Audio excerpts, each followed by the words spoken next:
Hello, and welcome to another episode of Solipsist Watched. I'm your host, the Social Solipsist, and this week I watched 310 to Yuma from 1957. Now, I have, obviously, as I've mentioned, a very long list of movies I intend to watch, and I thought about continuing in one of the veins that I've been on recently, but I decided to mix things up a little bit this week and go back to westerns and things that I've touched on before, but not really in-depth explored.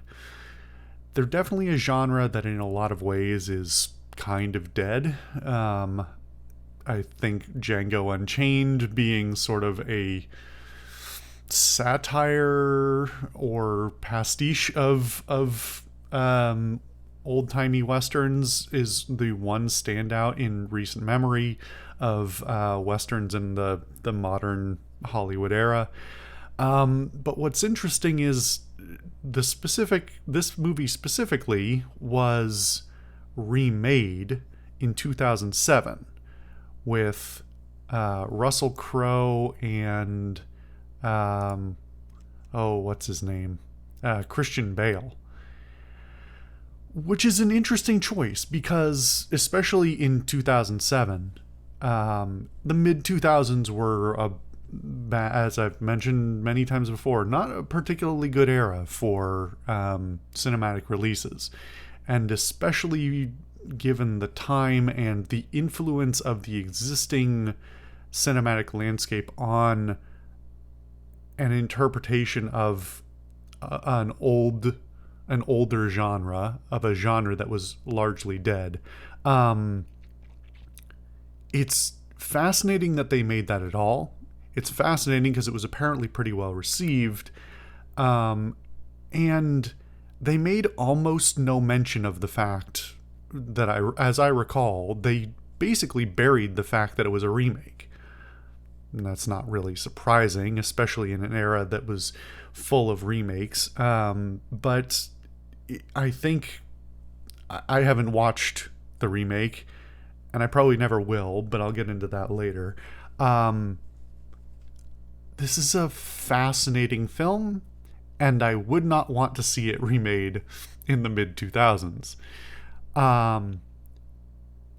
This is a movie that I didn't hook into immediately. Typically, westerns, specifically those from the sort of the 40s and 50s and 60s, are very direct and focused in their stories. I think that's fair to say. Even those that are notable for their nuance, that nuance comes in the acting and the conduct, not so much in the complexity of the narrative, usually. And this one that ends up sort of being true as well. However, it initially sort of buries its intentions. You are watching a plot that is largely an evolving situation, which is not particularly typical for westerns. Now, we could get into talking about like the different kinds of westerns and how and who made westerns at various times. But as this sort of touches more on noir aspects of westerns, and I do mean that in a more general sense of I don't think people acknowledge how similar noir and western cinema is, both structurally and stylistically and even aesthetically. We tend to think of westerns as being a very specific aesthetic and noir being a very specific aesthetic, but I have had the thought from time to time, and it's coming back to me again with watching this film, that especially in this era of film production, when you are working with you're working with some developing and some limited technological options, that noir and Western both sort of lend themselves to similar sorts of stories and similar sorts of visual production. And it's also really interesting to look at the state of Hollywood at the time and the way that studios were set up and their productions were run, and how actors often had long-term contracts with certain studios to basically star in whatever they were told to star in, compared to now where for the most part people just get hired on a per movie basis. At the time there was much more of long-term contracts, and sometimes that meant you would see the same stars across a variety of genres in a fairly short period of time. So the star villain of this, I use villain loosely, of this film is played by Glenn Ford, who is someone I think I have seen before, but I cannot place. Again, with this being the era that it is, he had a prolific career, many dozens of movies, and I was not about to go scan every single one of them to check if I could remember seeing him in one of them before. But it's fascinating, especially looking at both the costuming and stuff that was done for him for this movie, as well as his visual aesthetic. Because he has the face of somebody who comes out of a noir film. He's got a very expressive face. He's a little rough. He's got a very strong looking jaw. He's got sort of this swagger and attitude that is very reminiscent of a noir character, even in particular a noir hero.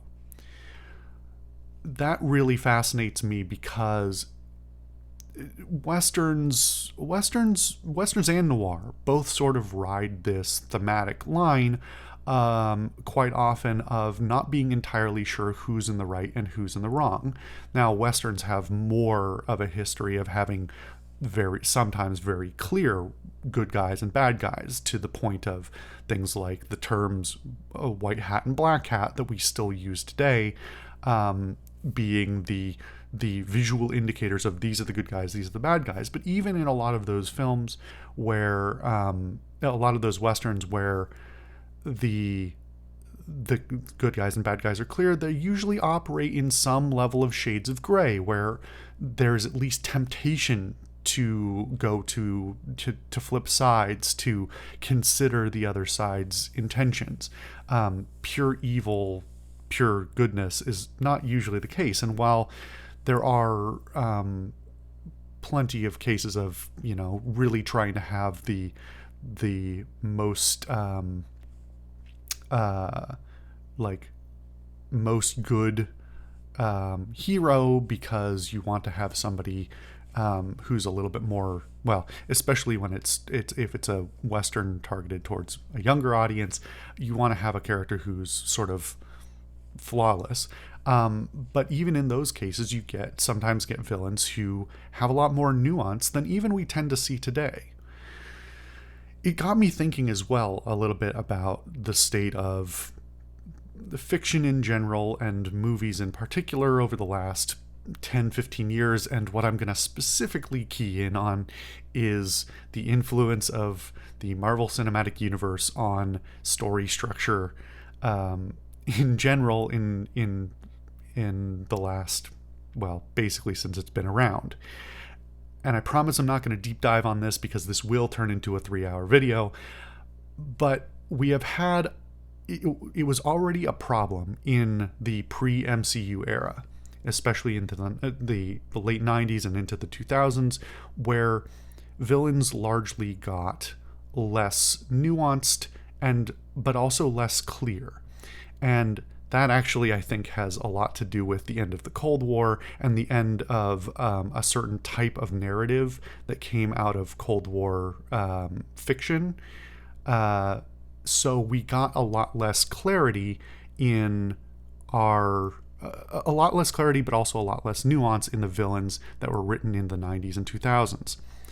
And it lent itself to sort of an era of these questionable writing decisions for villains, with the influence of the MCU coming in.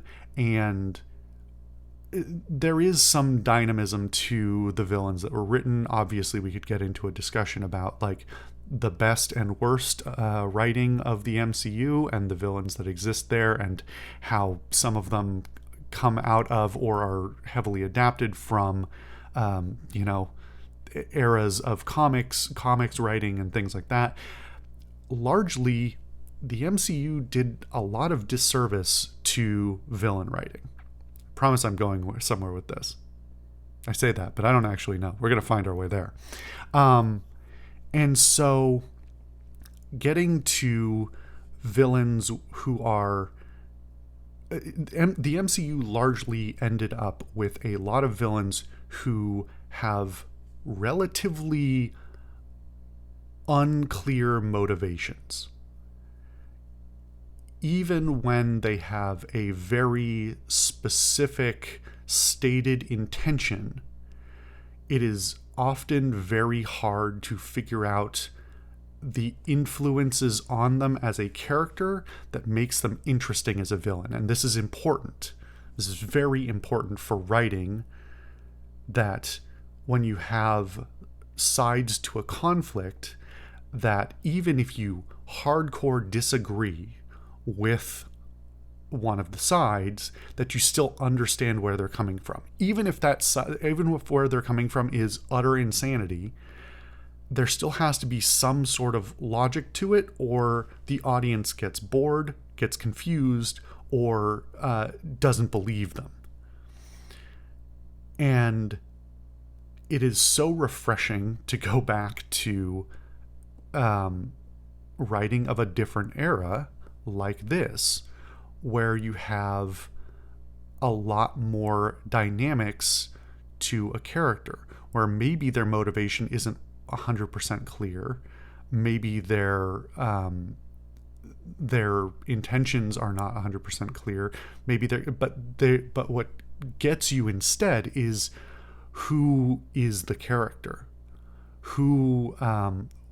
how do they act, what are their beliefs, what do they try and do, what do they try not to do, and what can we believe about them? What can we look at them and say, they will probably do this, they probably won't do that.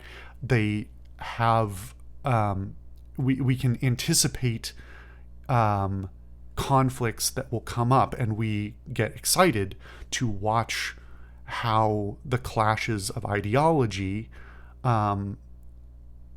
will unfold.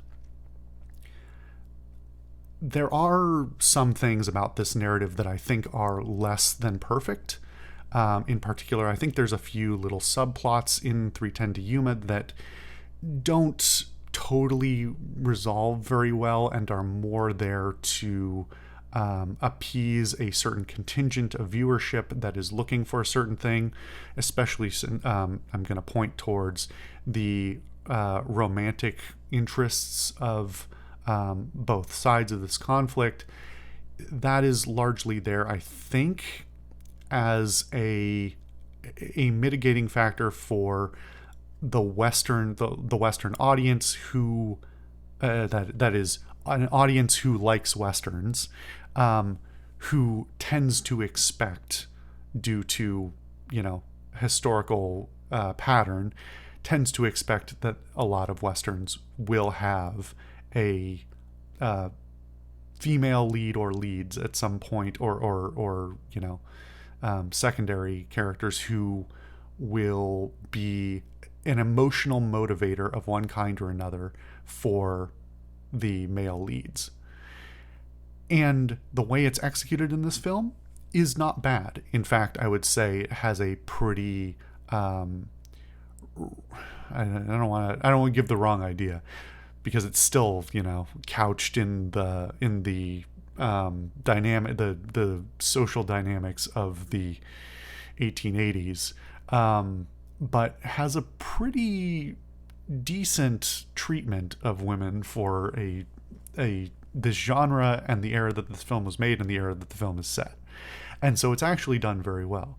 Unfortunately, it doesn't necessarily lend itself the best to the rest of the narrative. And while it's done well, it just doesn't add. It's more of an ancillary thing. I was getting to a point there. So the narrative is very simple, but very strong, I think. And the original point I was making 10 minutes ago was that this is a bit different from a lot of other Westerns because the setup is less clear. Realizing that I've taken a huge tangent. It was relevant though. I'm not cutting it. The initial setup just gives us a series of scenarios, a situation in which characters who we don't know and don't understand the motivations of and aren't sure who they are or if they're going to be relevant long term in the film, have an initial sort of engagement where we are asked to just sit and watch, basically, and it's used as a way to very quickly set our expectations for a couple of characters, our understanding of what they're willing to do, if they are intelligent, if they are brash, if they are, who they're willing to hurt or help, and what their long-term motivations are.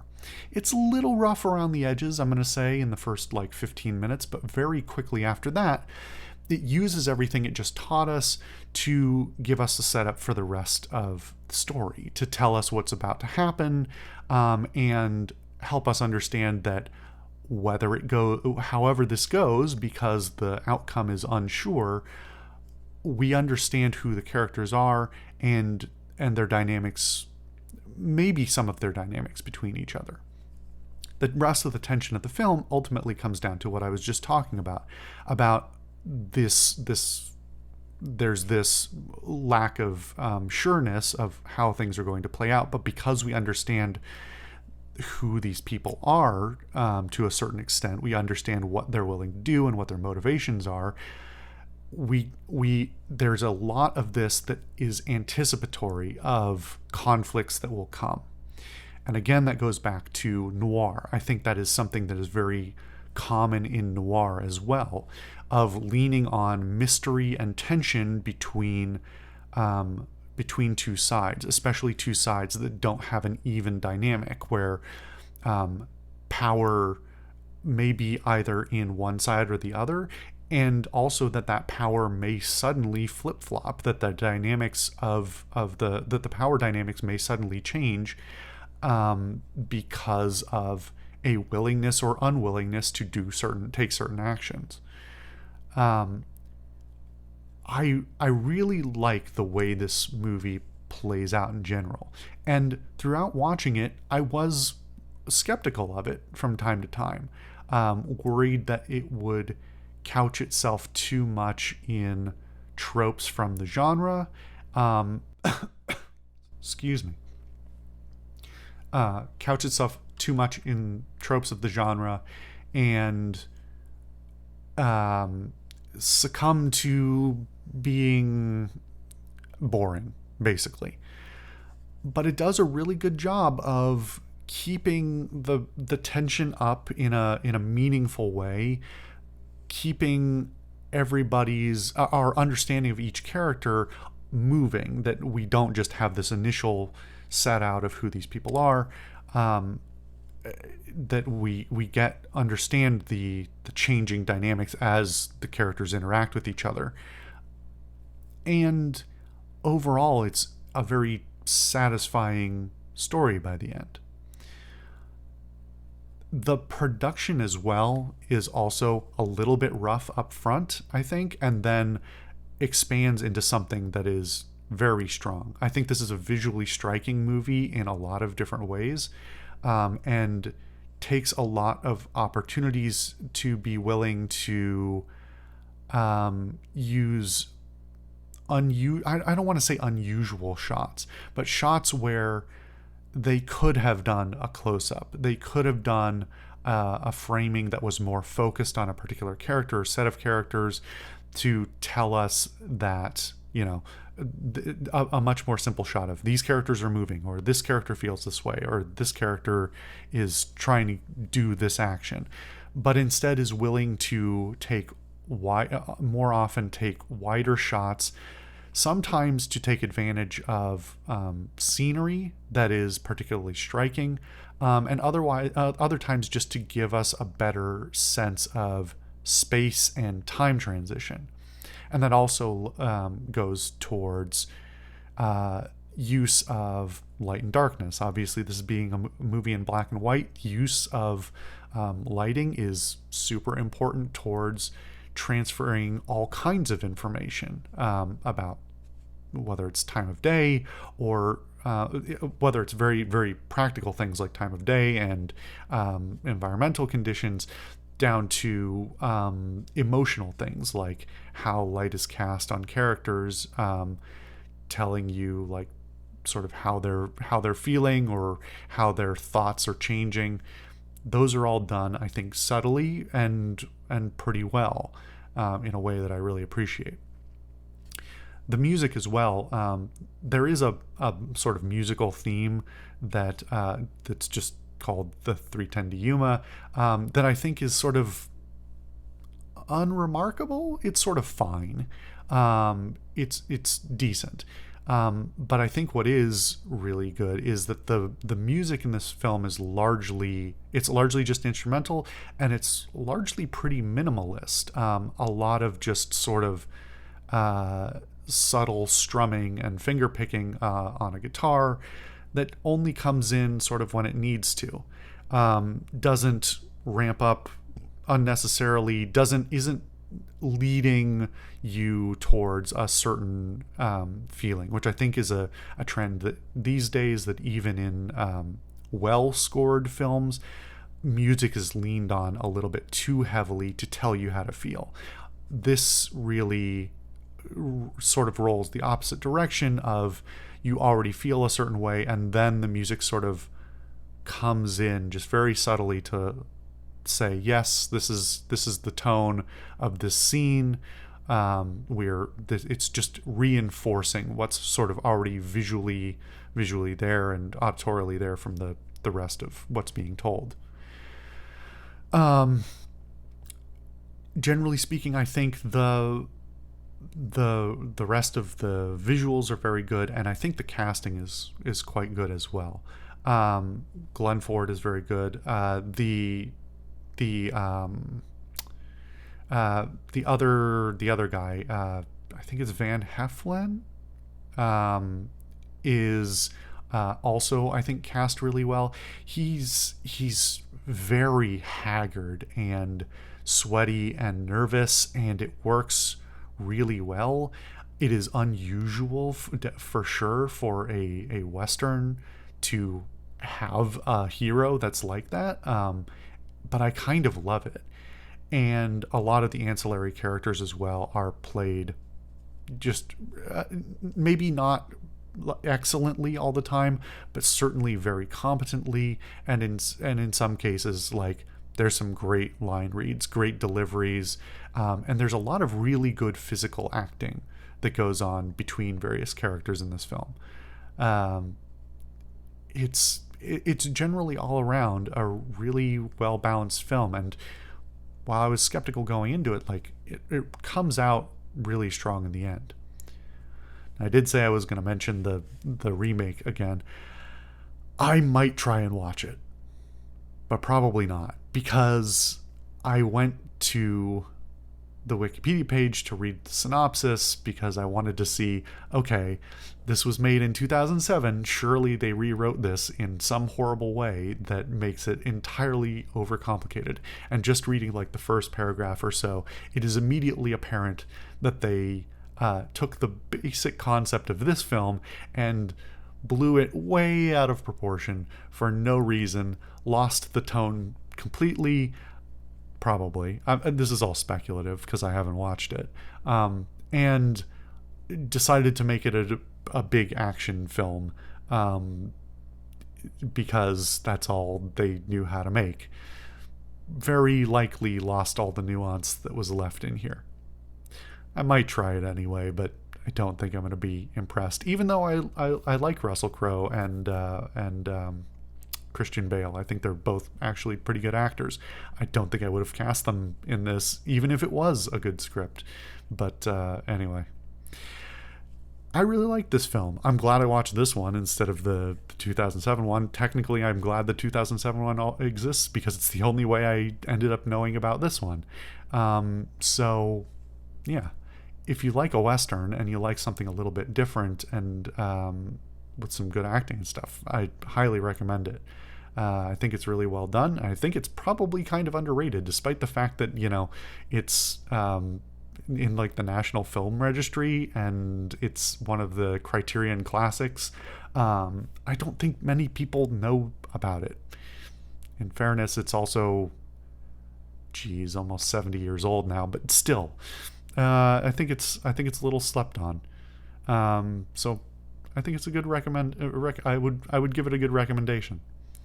Anyway, thank you guys for watching another episode of Solipsist Watched. I've been your host, the Social Solipsist, and I'll see you guys next time.